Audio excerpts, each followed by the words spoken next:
চল বাবা, আজ তোকে সুন্দর একটা চাকরি কিনে দেবো। সত্যি বাবা? এইচএস এর পরেই কিনে দেবো বলেছিলাম তো। রেডি হ, চাকরি মল যাব।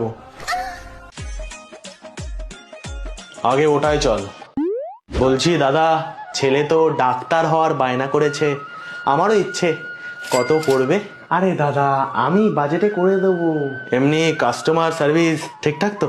দেখুন, সবই তো ঠিক আছে, কিন্তু মাঝে মধ্যে একটু মার্ডার এসবের ভয় নগণ্য। একমাত্র ছেলে আমার? না না, ওটাই চল। ও তো স্যার ছোট থেকেই টিচারের চাকরি কেনার বায়না করতো। কত? ডেলিভারিটা কিন্তু কয়েক বছর পরে হবে দাদা, খুব চাপ। আগের মালই এখনো ডেলিভারি করতে পারিনি। বাহ, ঠিক আছে, পরে হলে অসুবিধা নেই। বলছি ওয়ারেন্টি থাকবে তো? না না, ওয়ারেন্টি কিচ্ছু নেই, যতদিন আছে আছে। আনন্দে দিন কাটাই, ধরা পড়লেই ছাটাই। কি? না না, একমাত্র ছেলে আমার। এই চল, ওটাই চল। আরে দাদা, কোথায় যাচ্ছেন? শিক্ষাই তো মেরুদণ্ড।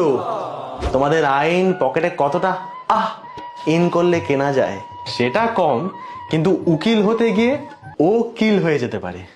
আর রেপও হতে পারে, সামান্য ব্যাপার। লয়ার বলে বলছি, আপনি কিন্তু 10 লাখ পাবেন। না না বাবা, আমি চাকরি করব না। এ তো দেখছি মার্কেটে কোনো ভালো চাকরিই নেই। অনেস্ট ভাবে কিনতে এসো, এই দশা। এই, এদিকে আসুন তো আপনারা। অনেক শুনলাম, ওয়ারেন্টি দেবো, ভালো ইনকাম দেবো, সম্মান দেবো, প্রাণের কোনো ঝুঁকি নেই। লাগবে? আমি করব। বলছি দাদা, চাকরিটা কি? চোর। বিচার তো কোনো দিনই হবে না, জাস্টিস বলে কিছু পাবে না।